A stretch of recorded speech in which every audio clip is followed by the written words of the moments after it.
Okay, we are recording. I'm joined today by T. Nguyen, who is Associate Professor of Philosophy at University of Utah. Thanks so much for joining me today, Thanks. I'm T. practicing my Zoom wave. you're, you're doing great. I'll do one too. Hello. um, we're talking about your paper, Monuments as Commitments, How Art Speaks to Groups and How Groups Think in Art, which is from 2019 in Pacific Philosophical Quarterly. And I want to start off by just inviting you to say a bit about how groups use works of art to speak to themselves or make commitments and so forth. And so in the paper, you focus on monuments and memorials, right? And so how do monuments speak to communities, right? And how does it enable them to make commitments to themselves or to one another? Right. So this paper comes from being really interested in this modern conversation in philosophy about group agency and how groups can think about things and exist and have value systems and decisions that are separate from individuals. So there's this really interesting set of work from Margaret Gilbert and Pettit and List. And what it looks like is, look,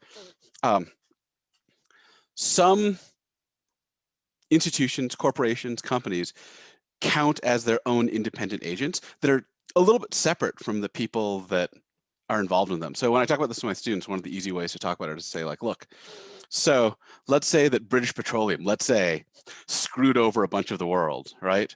So you might think, oh, there's one person in British Petroleum that did it. It's the CEO, we should fire him.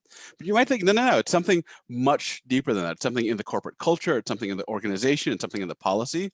So you could think like, look, even if all the individuals left, right, that group would still be around, and that group might still have the same way of processing things. And we actually think this because notice that if like British Petroleum screwed over the world and then most of the people got fired or left and a whole new set of employees came in, different people can still come to and sue and hold responsible that entity. So I've been thinking about that. And then there's this long tradition of people talking about how monuments and memorials count as like collective memory, right? And I think this is everyone knows what this means. Like it's a repository, it reminds people. But I got really interested in the idea that monuments and memorials, though they could function as memory, could also function as something much more forward-looking, like not just as instantiations and concretizations of memory, but instantiations and concretizations of commitments, of values, of forward-looking stuff. Not just reminding people of what happened in the past, but helping a group hold on to some value or some commitment going forward. So you can break this apart into two ways. And this paper of mine is basically about these two separate ways that get put together. So one thing you can think is an artwork can address a community. You can imagine even like a single artist making an artwork that tries to call a community to action. So imagine, so one of the examples I have in the paper is like, imagine there's like a neighborhood that's been around for a while and it's getting gentrified and like there's a Whole Foods there and like some single mural artist puts up a mural over near the Whole Foods, basically like reminding people about their shared community values and how they'd like pledge together at some point to keep out and not sell out to gentrification. So in that case, it's clear here's a single artist addressing a group and addressing the values that are held collectively by a group. Another thing you can imagine is a group can make an artwork to declare something outwards, right? So a group can So I think a lot of monuments and memorials do look like this. So the process often looks like some community, some town has some value, and then they contract an artist. But often they're not just like, oh, make something to express yourself. But they say something like, look, we have the sense of, I don't know, community, vision, history, sorrow, and we want this in a monument. And if the artist's actions are guided by feedback from the community, I think what this actually looks like is the community speaking through the artist, but the artist is really helping the community express themselves and maybe state something to the world or other people in an artwork. And this raises, I think, the most interesting possibility. So we know that public artworks can address a community, and we know that public artworks can be the speech of a community or the presentation of a community. So I think the most interesting possibility is a community might use a public artwork to speak to itself over time, to make a commitment to remind itself by. What I think is something like, look, individuals do this all the time, right? We write Post-it notes, or we put up motivational posters, or people wear wedding rings, and what those are supposed to be are like concretizations, expressive concretizations of your past commitments to keep yourself firm to them. And so I think a lot of the times what monuments and memorials are doing is something like a group is trying to remind itself to keep some value firm through time, to keep a commitment to it really present. And the way they do it is they make an artwork that expresses this value, but it's for themselves over time, just like our various like motivational posters work. Awesome. And so, it's similar to a corporation, right, that has a set of policies or a Right. charter and so forth. A community can do that with a work of art. And so, over time, the members of the community can move, people die, and after a generation or two, none of the original people who helped design that monument are still alive, and yet the monument can still embody those values or that commitment to that group. That's exactly right. So, I mean, one of the main ideas from the theory of agency about groups is that what it is to be an agent is to have some kind of central value and some kind of central policy that creates some kind of unity over time. Those are, I mean, I think a lot of philosophers think, especially people like Michael Bratman, that kind of policy is what makes you a person over time. It's what binds together all. I mean, this is obvious. This obviously has very Kantian roots, like this idea that that you pick yourselves, you have all these weird different states at a time, and then you pick a set of policies or rules. And as long as you rule yourself with steadfast policies over time, you are an individual. And I think the people that were really interested in the group agency were like, that happens at the group level too, right? What happens is, I think you're exactly right. So the clearest examples are things like the Constitution of the United States, which is a set of policies and principles that the individuals bind themselves to. And as long as the individuals are consistent in their action under those policies, then you get this like coherent entity, which is the United States, that has some kind of internal cohesiveness such that it's the same kind of rational entity over time. I mean, just like people, the bits can change, but as long as the core center is moving off of the same principles, right? So, but there's this problem. And I mean, I will be honest, I got thinking about this because I was in university administration and I had to deal with like the idiotic mission statements that you get in large scale. And if you've been in any part of like most corporations and most large scale institutions have mission statements and they're like empty and hollow, right? Well, so many of them are these like vague words about like vision and progress and engagement and cultivating students. And I think they're really empty. And I think part of the reason that they're empty is because a lot of the values we really care about cannot be put easily into a short phrase. And when you try, like you kill it. And that's what it looks like when you look at a mission, look at a mission statement. So my thought is that if instead of like a simple set of policies or mission statements, you use an artwork and you're like, and a group points to an artwork and it's like, yeah, that's our value, then you can make use of the incredibly rich, subtle, expressive potential of art. So one suggestion from this paper is that it's really hard to put emotions in like reliable bureaucratic language, but that's what art is good at doing. And I think a way to read a lot of monuments and memorials is encoding into an artwork, into a concretization, a memory, an emotion, putting that in communicatively and saying like, look, stay true to this emotional vision, like this pride, this or this like horror at this thing we did, or this like sadness at this loss, like remember it, right? And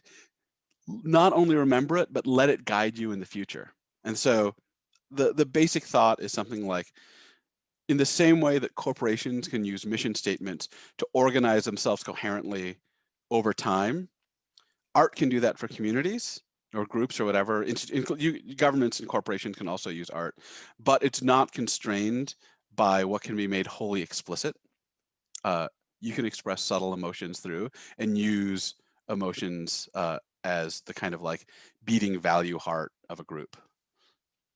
Okay, cool. So in the paper, you mention how perhaps music could do this, but you Yeah. don't follow up with that. And obviously you can't within the constraints of the paper and what your emphasis is. But so I was trying to think of what that might look like, because whereas monuments are out in public spaces, Yeah. memorials are out in public spaces, music is typically in venues that are not, I mean, they're Right. open to the public, but they're not public in the same sort of way. And so I was thinking of a case like a local punk scene, Yeah. right? That writes songs for the other members of that scene, right? This is music by the scene for the Right. scene. And is that sort of what you had in mind, or do you think that No. something like that makes sense for your account? That's an interesting case. So an obvious parallel is like national anthems, Yeah, right?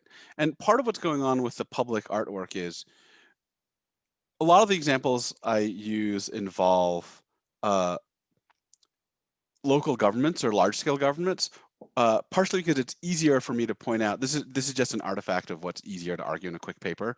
It's easier to point out, like, look, it's clear that this town collectively picked that to represent them because they went through this process of doing it as a town hall using their elected representatives in a role. And then they displayed it in a place that obviously is addressing the town as a whole. They put it in the town center, right? So that's easy. I think anthems, things like that can be generated in the same kind of way. Your cases are interesting and tricky because it's a little harder to figure out. I mean, it's easy to think that such works are a single artist addressing a group, but the thing that's really interesting is, could it be that such a thing is a group addressing a group? So one possibility that I talk about in the paper is sometimes like, so I think this is a slightly goofy example, but I think in certain ways, like a lot of Russians I know treat Dostoevsky as like an expression of the Russian spirit. And it was made by one artist originally, but over time people have come to take that up as like kind of like, oh, this is really it, right? And like you can imagine people being like, if you want to remember what it is to be Russian, read Dostoevsky again. And so you could imagine in some of these cases that, so obviously a lot of songs made in the community are made to address the community as a whole. I think that's pretty clear. Harder is how it could be community self-addressed. And I think the way that might look like is if a song becomes kind of popularized as the anthem of that community. I have an example like this about street art. I think street art's really interesting because, so if you read Nick Riggle's fabulous paper about street art, one of the things you find out is that it's just part of the essential nature of street art is that its meaning comes from its publicity. It's like that it's on public objects in the street. And I think in most cases for him, what this means is its meaning comes from the fact that it's vulnerable to change by the public. It's not protected in any way. And so in the paper, I was like, look, what's really interesting is, so an individual could make a piece of street art, right? But if it lingers for a long amount of time, that signals in some ways that the community approves of it, right? Because any member of the community could wipe that out at any moment. And so that kind of survival is a kind of, at least indication, one kind of indication that the community is behind a certain work.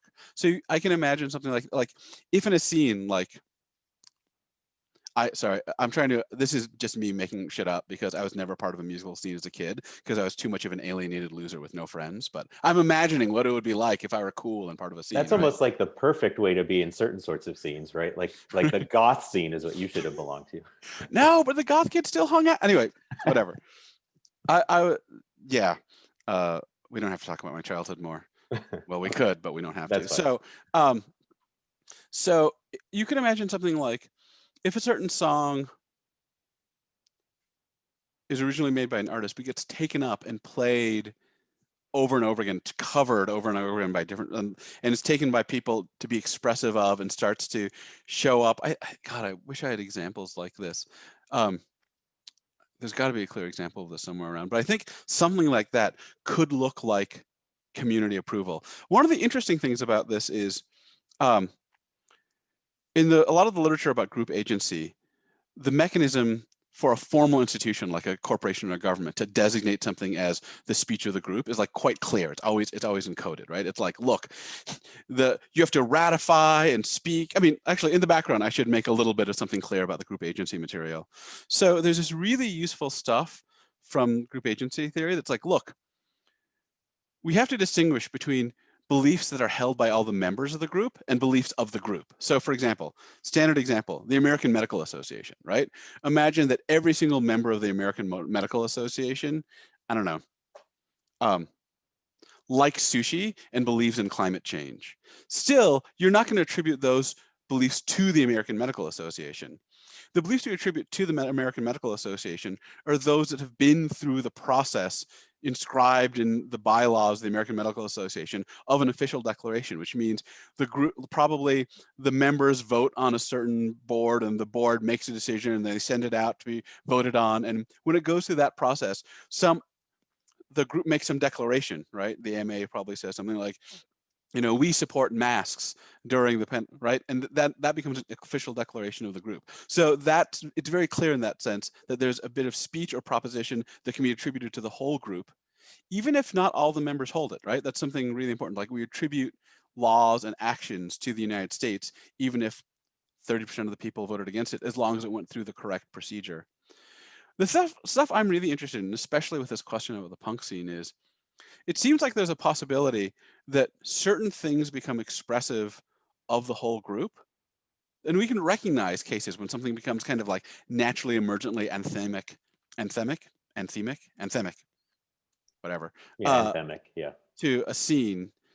But it's kind of hard to figure out how that goes if the group doesn't have an official procedure. But it's still clear that sometimes we want to attribute things to a large scale group. So in a different paper of mine, I'm not sure if you've read this, but in a paper Matt Stroll and I wrote on cultural appropriation, we spent a lot of time trying to figure out like how informal groups speak, because there are a lot of times where you want to attribute, you want to say something like the group of Vietnamese Americans or Vietnamese immigrants in America have decided on the whole that you should or you shouldn't, you know, white people shouldn't make bend me, it's cultural appropriation, or that's okay, feel free, right? So a lot of the times when you talk about something like cultural appropriation, you want to attribute some desire or wish to a whole group, even though it's not held by members. And that turns out to be incredibly hard to figure out, even though we seem to constantly need to lean on it. And I think something similar is going on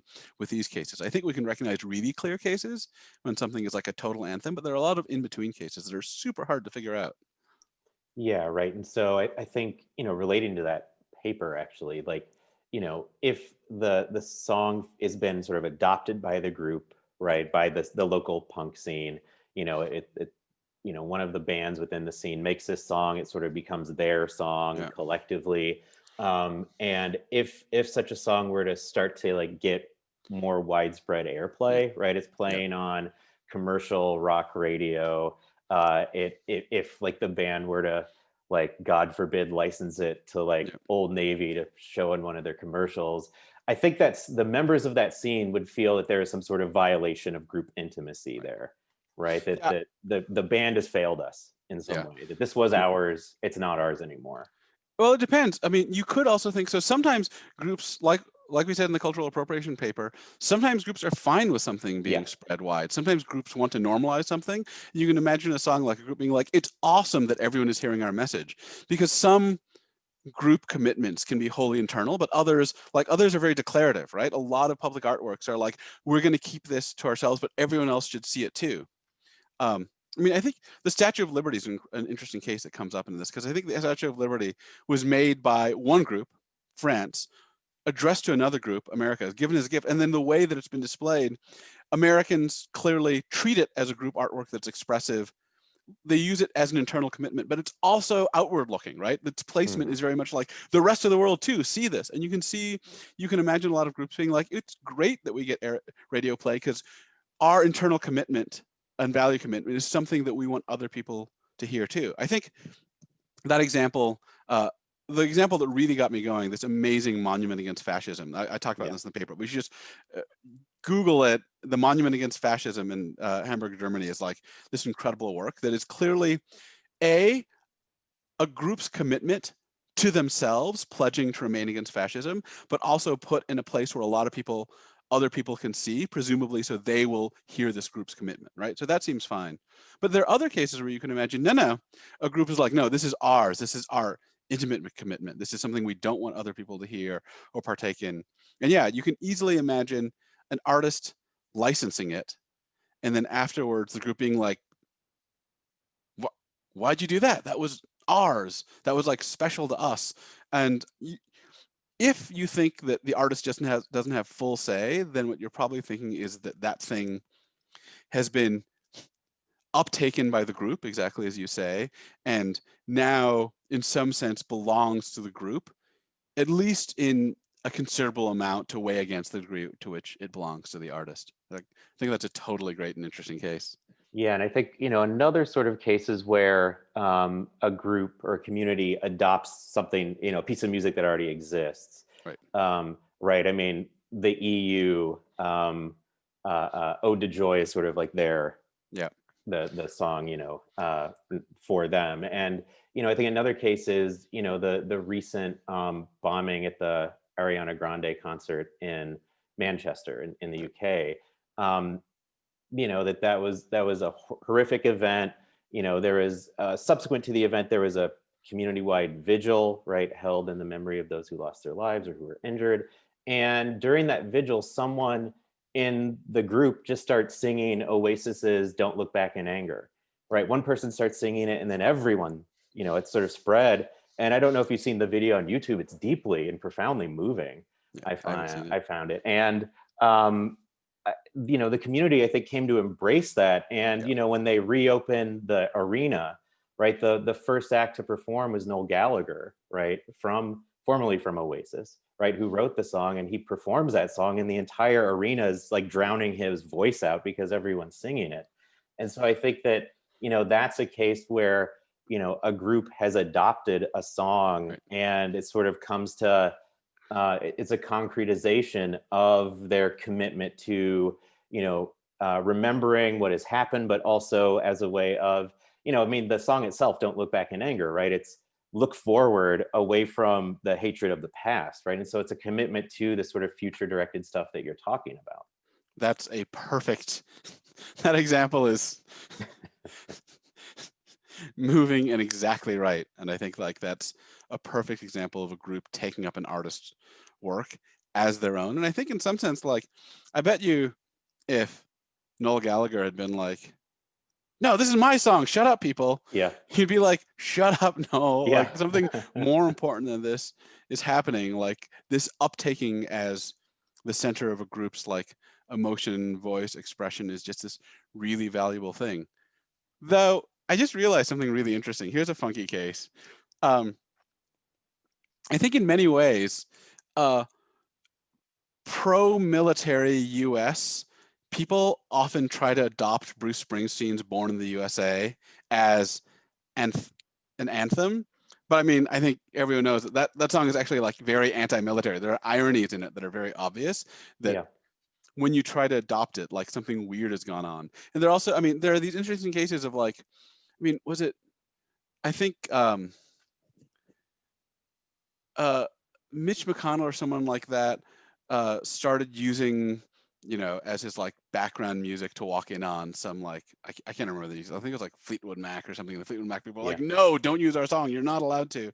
And so some cases where we want to be like, there's something kind of weird about that uptaking and when the artist is like fights against it. And you might think about a few things. One is, I mean, in a lot of these cases, it's just that the artwork has a content. And like the thing about the Oasis story is like the original emotion happens to be incredibly in line with this thing, and so like that uptaking is really good. Where I think like if you're holding a pro-military rally and you're playing "Born in the USA," like you're trying to use something to express, but like the attempt to use it to express involves like not actually looking at the details of the artwork. And like I mean, the reason so much of this stuff is so powerful is precisely because artwork in its details is capable of expressing something incredibly subtle. And if you're doing the opposite with that, like, I don't know, it's pretty weird.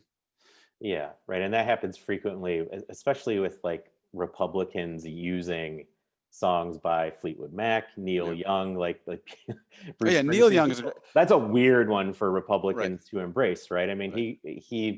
I mean, I don't know if he sued like the Trump administration, but like I think like Trump was using Neil Young songs at some of his Yeah, rallies. It's like there is almost no artist more antithetical to right. what you're up to than Are this. there are there any opposite cases? I'd be really interested in cases if like a Democratic leader was using some song and the person came out and said, "No, I'm Yeah, if there are examples, like they're not publicized in the way right." that There there have have to to be. be. There have to be. Yeah. Awesome. Well, thank you so much, T. I really appreciate you talking with me today. Awesome. It's been great.